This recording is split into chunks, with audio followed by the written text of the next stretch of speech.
ELIUD. I think saizi jo kunafaa kuanzishwa like a new reality show inaitwa Keeping Up with the Albert Ojwang murder trial because kuna vile hii story ina move too fast. So the latest news ni kuna vile Mukhwana akiwa on the stand aliamua kusnitch na wacha tucheki kile Citizen walikuwa nasema. Constable James Mukhwana, currently in custody over the killing of blogger Albert Ojwang, has broken his silence, revealing chilling details about what transpired on the night of June 7th, 2025, while Ojwang was held at the Central Police Station. In a damning statement recorded before the Independent Policing Oversight Authority, Mukhwana has directly implicated OCS Samson Talam, claiming that he acted on instructions issued from the Deputy Inspector General ELIUD LAGAT. According to Mukhwana, he was ordered to discipline Ojwang once he was brought in. This is his second statement to IPOA, having recanted an earlier version in which he claims he and fellow officers conspired to conceal the truth. And as Ben Kurino reports, through his lawyers, the officer is seeking protection. So umesikia hiyo jo. So kuna vile ubuda inakame notice hii kesi it's not going away. So in the process akamwa kusnitch and basically ama kutell the truth. What are this time to tell the truth? And of course, msee hatukuwa tuna expect jina yake ikose. DIG Lagat amekuwa mentioned. Alafu pia Talam, mimi mbeleni before they get all the facts niko nafikiria maybe Talam the fact hakuwa anywhere next to the police station, alikuwa maybe innocent, alikuwa naekelewa, then hii report katokea. Umse alikuwa na give instructions akiwa mbali, na utasikia at some point kuna vile huu nani Mukhwana alimwambia like hiki tu si haifai kufanyika hivi, akamwambia we ni junior officer, cheza vile ina unafaa kucheza, wewe utashangaa. So wacha tusikie. And this goes to show that umse anaitwa DIG Lagat, after this damning statement, the only thing that should happen is he should be fired from the police force and then he should be prosecuted. Fai kuwa na any two ways about it.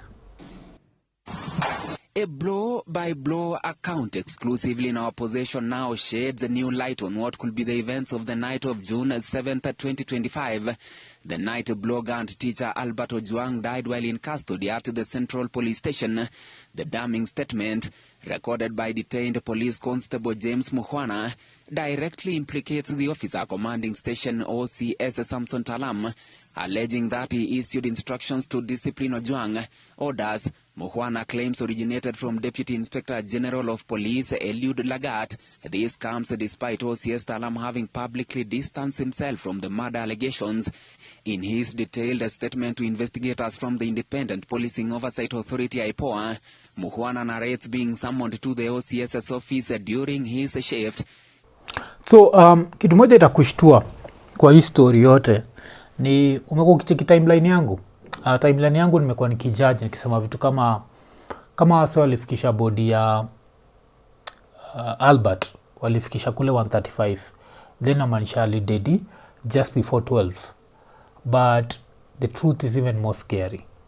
Umse alikuwa nangojwa Nairobi, alikuwa nangojwa, and I think that's the reason why now it explains why he made that call akiuliza a police station safe. Because most probably wakiwa kwa gari wakitoka Homa Bay alikuwa na receive hizi, anasikia hizi calls ziko like mmefika happy, huyo kijana leo atajua, mmefika, huyo kijana atajua leo ni nini. Because that's why he was scared, because hakudedi saa 6, hakudedi saa 7. Acha tusikize hii. He was allegedly told, and I quote, "There is a directive from DIG Lagat. Do you know him? There are officers from the DCI headquarters bringing a suspect here at 8 p.m. Tell the inmates to discipline him a bit." When Mukhwana raised concerns about what could go wrong, he says he was warned against questioning orders as a junior officer and told bluntly that disobedience could cost him. Later that night at around 9 p.m., a black Subaru pulled up at the station. Inside was a man in handcuffs, later identified as Albert Ojwang. Mukhwana says he called OCS Talam, who confirmed that Ojwang was the suspect in question. Cheki hapo. So, the 3 suspects, pia niko nimerelease a video and I was questioning why did they arrest 3 civilians. It didn't make sense to me. And now, of course, in light of this new information, I don't think I've changed my stand as much. I'm still going to say yes, wacha wakuwa arrested, but they should be arrested so that they can turn state witness. They were convicts, ama they were, I don't know what to call them, walikuwa arrested. So since they were arrested and then they were instructed kufanya kitu, if they'd not done that, of course pia wangekuwa, violence would have been meted on them. So right now wanafaa kuwa pia protected, cause kitu moja ita happen ni sijua hii ni Kenya, unajua kile hata nikisema unajua kile namaanisha. So but wacha tuendelee. Ojwang was booked into custody at around 9:20 p.m. and shortly after the assault began inside the last cell opposite the toilet. Umesikia hiyo? Like everything they told us was a lie. They told us that alifika at 9:35 but alifika ma 9:20. Hii sasa time yake ya kufika it's confusing because now we need to know what time alipigia wife, because kulikuwa na ile timeline ya time sana pigia wife na time sana piga hivi. So those are the things I still don't understand, but at 9:20 ndio alimbook, alafu immediately akaanza kupigwa. So kwa umecheki analysis zangu nakumbuka one of the first things that I ended up disregarding was ile story ya Kanja kusema ati vile alikuja aliitisha soda akapewa. Shindwa like walituchukua sini wajinga nini, makarawa kupatie soda. Hii si states bana, hii ni vitu tunaonaga kwa movie, tunaonaga kwa The Wire.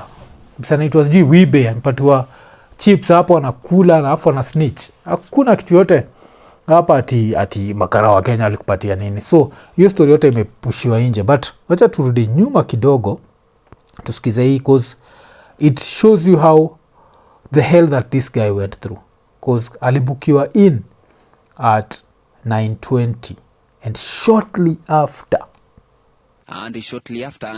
the assault began inside the last cell opposite the toilet. Mukhwana states that 4 inmates, Collins Ireri, Jill Amiton, Brian Mwaniki and Eric Ndambuki, were instructed to carry out the beatings after they were given 2,000 shillings to buy alcohol. As the beatings escalated, Mukhwana claims he and another officer, Police Constable Kimani, rushed in to stop the torture. Ojwang was found bleeding, leaning against the wall. Mukhwana says he immediately asked the Deputy OCS Samuel Nganga to take Ojwang to hospital. It was around 10 p.m. when he left for home. The following day, on June 8th, he began receiving new... So, kama alikuwa na bleed vibaya kabisa by 10 p.m. inamaanisha huyu msee alidedi by 11 alikuwa dead. So basically with this timeline we can say that he didn't last an hour in that cell. Ama fala wanne atrai kuwatetea, but still as much as hata wakiturn state witness, I think at some point pia they have to pay. There has to be a sort of jail sentence. I know you are forced into it, but kupiga mtu mpaka, cause I don't know man, like every time unasikia hii story inakuonyesha vile hii country ina need change, na hii country ina need change, na mimi na wewe tunaweza i-change. But in 2027 ukiamua kuingiza kichwa kwa haga ati cause of tribe, cause umesikia fala fulani from tribe yako amepatiwa CS, amepatiwa something, alafu sasa all of a sudden you think that person represents you. They don't represent you. Acha nipatie perfect example. Saizi ODM wako kwa gava, Albert Ojwang alidedi, ODM wako kwa gava. Kwa nini tribe haikumwokoa? At least ingekuwa mtu wa mlima, watu wangesema wanajua watu wa mlima watu wanapingana na serikali. Hili mse Homa Bay, nakumbuka Homa Bay majuzi, tuko ndani ya serikali, unaona. So in 2027 we have a choice. This nonsense has to stop, and the only way this nonsense stops is we need to change the political class. The political class ndio imekaa to convince that violence is a solution to everything. Yes, this is the reason why the 2 past presidents walikuwa na cases ICC. Why? Because violence hapa tumekaa tukainormalize, tukakuwa like kitu ya kawaida. So boy alifika cell 920 shortly after akaanza kupigwa. So basically I think what happened, cut on is a rewind. back to zile calls. Poleni ni zile calls za last week. Hii story imekuwa ikimove so fast that I can't remember them. But if I'm not wrong, I think alipigia bibi yake at 9:24. So I think as soon as he hung up, walianza kumpiga because walikuwa wanajua haezi ongea after that. So mafala wanne kwamba wampige, wakampiga ni kama, so wakaenda hapo wamemdedisha. So of course hata kama itakuwa second degree because yao si first degree, because sasa saa hizi as things stand, OCS Talam first degree, DIG Lagat first degree. Watu wawili conspire to commit murder. Haijalishi tuko na try kumdiscipline. Ati kuna mtu anafika wawili. Walikuwa nafaa kufika wawili na nani? Afu alimwanzia immediately. So a lot of stuff tunaanza kulearn. There is a reason why he asked cell iko safe. Lazima kwa nasikiza, kuna vitu alikuwa nasikiza pale kwa nini. Alafu pia wale wa DCI walimtransport pia lazima, because if he was being threatened na tunaenda kuniniwa na akafanya hivyo, ijalishi okay. Hii story juu inaweza kuudhi, but we need to change this country. This politics of thuggery needs to stop. It affects all of us. So acha tu nini kidogo tusikie. Sasa hapa tumefika 1:35 am. Okay, hapa unaonyesha 1:59 by the time alikuwa dead. He began receiving numerous calls from colleagues asking if he had heard what had happened to Ojwang. When he reached out to Nganga for clarity, he was advised to call the OCS. OCS Talam reportedly brushed off his concerns, telling him things were not bad and that they were safe. But by June 11th, Mukhwana had been summoned by IPOA to record a formal statement. He admits that in his initial testimony, he withheld the truth as part of a pact among the officers to cover up for one another. However, he later discovered he was being made a scapegoat by his colleagues. Haunted by guilt, Mukhwana says he returned to IPOA on June 12th and asked to record a second truthful statement. He was arrested and taken to Capitol Hill Police Station, where his second statement was taken. Mukhwana says Ojwang was not meant to be killed, but to be disciplined as per instruction of the OCS Talam. Through his lawyers, Mukhwana has now requested placement under witness protection. Yes, so achiketa Mukhwana mwenyewe saizi ana ask for protection. And it's a tricky one, because where can you hide from? It come to hiding from like the deputy inspector general, because as much as I'm a step aside, has he really? I think the only reason I'll step aside sasa now, because I remember pia nilikuwa nimedua video and I was reacting to him stepping aside. Now I think the only reason he stepped aside is when the IG the deputy IG alibaki amejua that he had snitched and Citizen had the report. Najua, so now ni ile unajitoa kwa noma before Citizen wabaki wame report wamesema that whatever happened. So this is a situation that we have where deputy inspector general decides to break the law, because hiyo kusema kumdiscipline, that's breaking the law. The police are not allowed to beat us. It's something that we've come and we've normalized it. There's a reason why it's called police brutality. Makarao fai kutupiga, but tulikam tukakubali ikakuwa like just a part of life. Like kama fala, they wana act under laws zao, alafu the rest of us we act under easy laws zingine, where we as adults can never use violence, but them wana wamekubaliwa kutumia violence. And that's why Ubuda alikuwa na enough guts, ama alikuwa na guts za kuambia hao watu wengine that patieni hao watu pombe ndio waweze kumpiga. So hiyo pia lazima nifikirie, if you had to think about it. Hii 2,000 shillings ya kununua pombe ilitoka kwa nani? And what was the whole reason behind hawa watu kupatiwa pombe? Na walipatiwa pombe saa ngapi? Kuzinamaanisha walipatiwa pombe to impair their judgment so that they could be able to beat him mercilessly. So that means the intent to kumaliza was there. Because why would you want them impaired? Kulikuwa nataka tu wampige, ungetaka wampige wakiwa sober. And this is why this Mukhwana dude was worried. That's why he called like, hey, niaje umse. Afu pia kaambia the deputy mpeleke hospitali. So another thing comes, the deputy OCS also has to be arrested because these people are breaking the law. Inmates are beating up another inmate or cellmate. I don't know which term to use if you come to your story. And you are there and you are the head and just kozule mingine iko kule and you can't stop it. You're also supposed to be arrested. So, ikitu, by the time this case ends, a lot of people need to be in jail. The Deputy Inspector General, the OCS, Talam, the Deputy OCS, Wanganga, the 3 officers wale walitransportio mwili, wakimpeleka wherever, how ma DCI, because our DCI lazima tujiulize, what were they saying in the car that scared Ojwang so much that he had to ask if cells are safe? Oh, damn. Everything is falling into place. Kumbuka tukijiuliza, kwa nini Ojwang alikuwa anauliza if cells are safe? Because he was put in a cell with his fellow inmates and those cellmates, and they were asked to beat him. So he must have been threatened. Maybe aliambiwa kitu kama, wewe tutakuweka na watu hatari, and the only people who could have threatened him na tutakuweka na watu hatari ni DCI walikuwa na transport. He could have played a role in that. Or how did he know that cells is safe? Afu akaenda pa amepigwa hivyo. So basically umse, in less than an hour he was dead. Basically alifika hivi, made a few calls, akapigwa, story yake kuisha. Because by saa 4 vile alikuwa anasema rush him to hospital.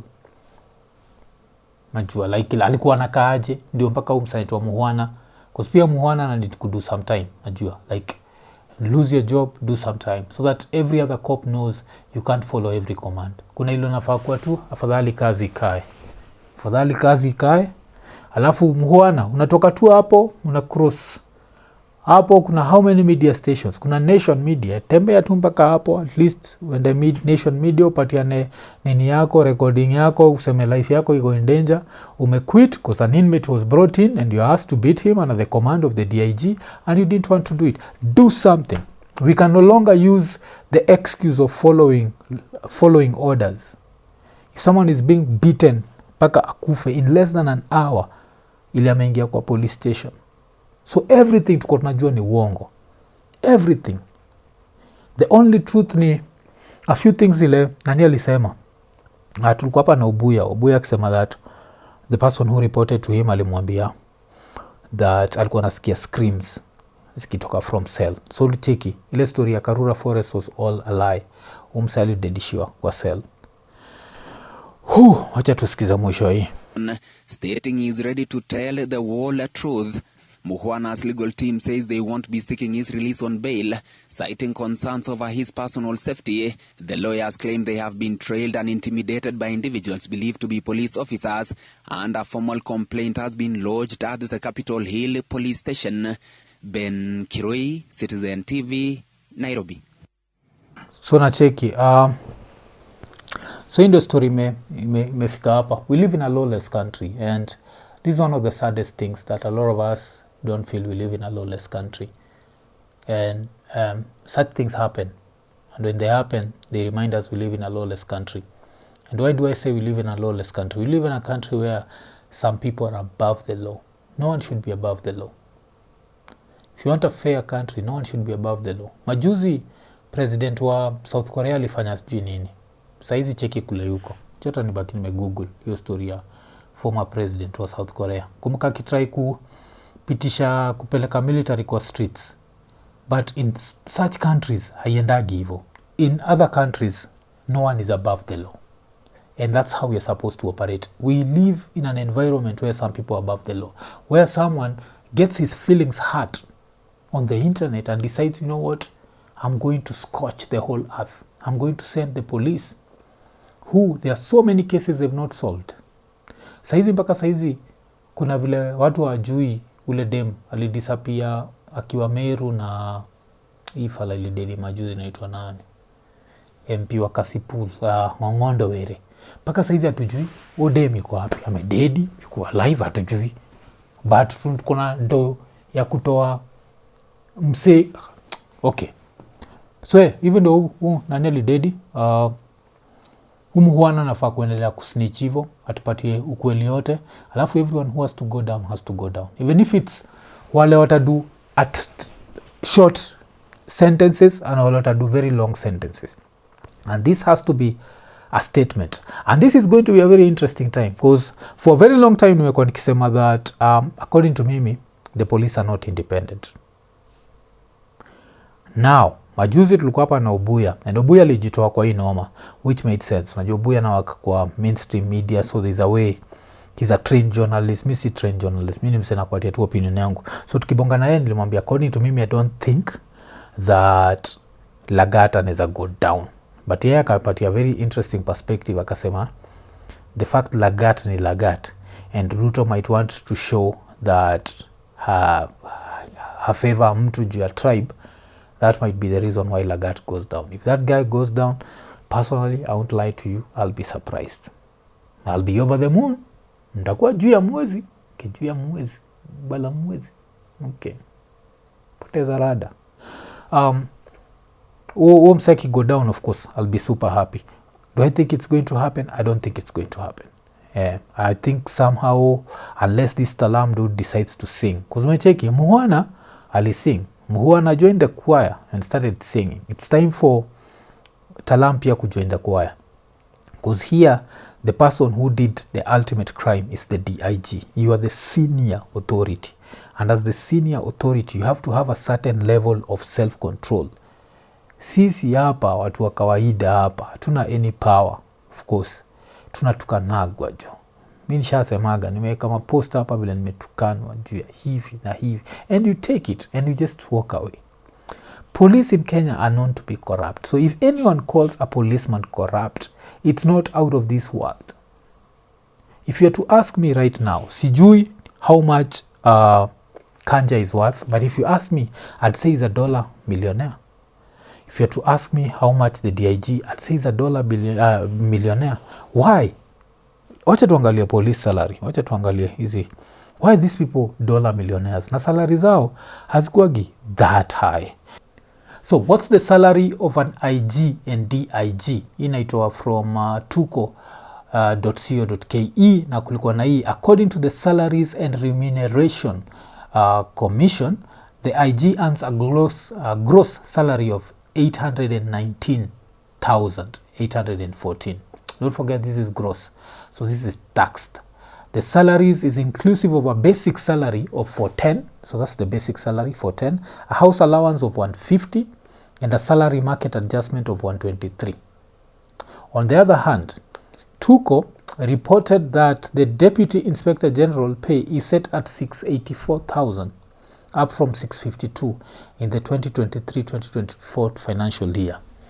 If you know anyone who earns easy figures, 819,000, 684,000 a month gross, wapigie simu waulize if they are $1 millionaires. They are not.